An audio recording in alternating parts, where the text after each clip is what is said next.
अच्छा, इमरान खान साहब का एक स्टेटमेंट है, उससे पहले मैं आपको वो बता दूं, ये रिपोर्ट हुआ पूरे पाकिस्तान में। उन्होंने कहा एक जुमले का है, लेकिन इससे आपको आइडिया हो जाएगा कि मामला कहां जाके फंस गया, कहां पे रुका हुआ है। इमरान खान साहब ने कहा कि मैंने कोई डील नहीं करनी, कौम को वाजे बता दूं, आपकी आजादी इनसे छीन कर वापस आ रहा हूं इंशाअल्लाह। ये इमरान खान साहब ने कहा कि मैंने कोई डील नहीं करनी, कौम को वाजे बता दूं, आपकी आजादी इनसे छीन कर वापस आ रहा हूं इंशाअल्लाह। ये जी इमरान खान साहब ने कहा।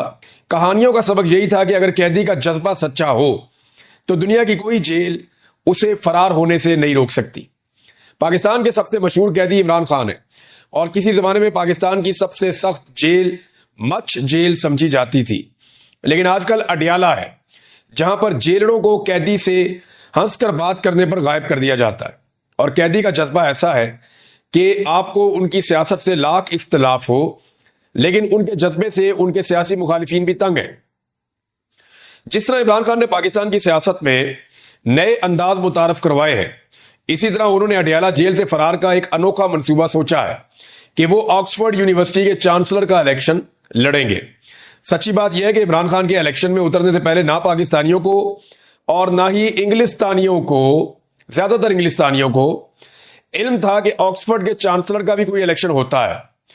उनके ऐलान के साथ ही सबको चांसलर के इलेक्शन का ऐसे ही पता चल गया जैसे अब बच्चे बच्चे को इलेक्शन फॉर्म 45 और इलेक्शन फॉर्म 47 के बारे में पता है।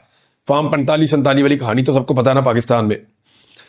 गोरों के एक कदीम इदारे के भूले बसरे इंतखाब में शामिल होने का ऐलान करके इमरान खान ने उसमें जान डाल दी है। मंसूबा यह नहीं कि इमरान खान अडियाला जेल से सुरंग खोदना शुरू करेंगे और एक दिन ऑक्सफोर्ड के चांसलर के दफ्तर में नमूदार हो जाएंगे। वो रहेंगे जेल में ही, और जैसा कि उनके जानसार समझते हैं, जेल में रहते हुए मजबूत से मजबूत तर, मकबूल से मकबूल तर होते जाएंगे। लेकिन चांसलर का इलेक्शन लड़ने से उनका नाम मगरबी दारुल हुकूमतों में एक बार फिर गूंजेगा। सबको याद आएगा कि वो एक शौरा आफाक क्रिकेटर थे। उनके मद्दाहों को लंदन की पार्टियां, शाही खानदान के साथ मुलाकातें और साबिका शरीक हयात जमैमा खान के साथ तस्वीरें दोबारा शेयर करने का मौका मिलेगा।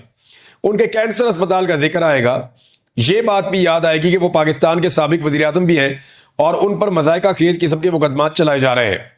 चांसलर के इंतखाब के लिए इमरान खान के अलावा किसी दूसरे उम्मीदवार का नाम भी शायद ऑक्सफोर्ड से बाहर लोग नहीं जानते, लेकिन इलेक्शन होता है। गुमनाम उम्मीदवार भी अपना जोर लगाएंगे। अगर वो ये इलेक्शन जीत जाते हैं तो कैदी नंबर 804 को गोरों ने भी अपना लीडर मान लिया, और हार गए तो गोरों की अजली इस्लाम दुश्मनी। इंतखाबात का नतीजा कुछ भी हो, दुनिया को याद आएगा कि इमरान खान एक सियासी कैदी है, और गालिबन दुनिया के हसीन तरीन सियासी कैदी जेल की सख्ती बर्दाश्त कर लेता है, लेकिन गुमनामी नहीं। तो इमरान खान एक बार फिर मगरबी मीडिया की शाह सुर्खियों में होंगे। जो भी सियासतदान पाकिस्तान की किसी जेल से फरार चाहता है, उसकी सुरंग का रास्ता GHQ से होकर गुजरता है। इमरान खान अपना रास्ता खुद बनाने पर मुसर है, पजिद है। शायद वो पहले फरार होने वाले कैदियों का अंजाम देख चुके हैं। सियासतदानों में जेल से फरार होने का सबसे ज्यादा तजुर्बा नवाज शरीफ रखते हैं। अटक किला से फरार हो चुके हैं, कोट लखपत से भी, लेकिन इतनी मर्तबा फरार होने के बाद वो अपने घर जाती उम्रा में भी अपने आप को कैदी समझते होंगे। अब फरार होंगे तो कहां जाएंगे? दूसरी तरफ इमरान खान अपनी सुरंग खोद रहे हैं और कोई जेलर रोक भी नहीं सकता। ये जनाब जबरदस्त किस्म का कॉलम लिखा था मोहम्मद हनीफ साहब ने। इसमें आपको सिचुएशन का आइडिया हो गया। और वही बात मैं करता हूं कि इमरान खान जेल से बाहर आना चाहते हैं। कौन है जो जेल में रहना चाहता है? लेकिन इमरान खान अपने तरीके से आना चाहते हैं। एस्टेब्लिशमेंट भी चाहती है, बाकी लोग भी चाहते हैं कि इमरान खान जेल से बाहर निकले ताकि पाकिस्तान में इस्तेहकाम आए।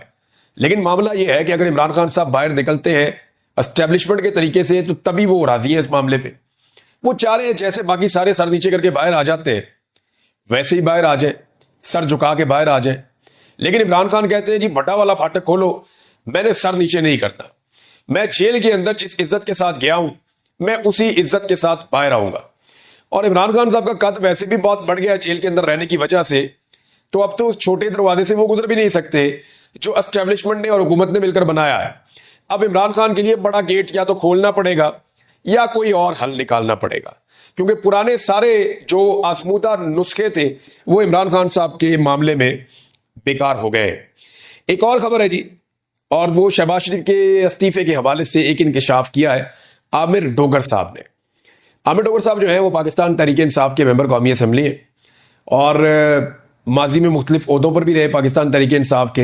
इमरान खान साहब के दरीना साथी हैं। उन्होंने एक जगह दावा किया कि पिछले हफ्ते शहबाज शरीफ साहब जो हैं वो इस्तीफा दे रहे थे। उन्होंने कहा जी 2 हफ्ते पहले शहबाज शरीफ साहब इस्तीफा दे रहे थे, पीपल्स पार्टी अगर हाथ हटा ले तो उसके बाद हुकूमत खत्म हो जाएगी। देखिए ये हो सकता है किसी जगह शहबाज शरीफ साहब ने धमकी लगाई हो और पीपल्स पार्टी के जरिए से ये बात आमिर डोगर साहब तक पहुंच गई हो, क्योंकि असेंबली के अंदर ये आपस में बैठते हैं तो एक दूसरे से बातें भी कर लेते हैं।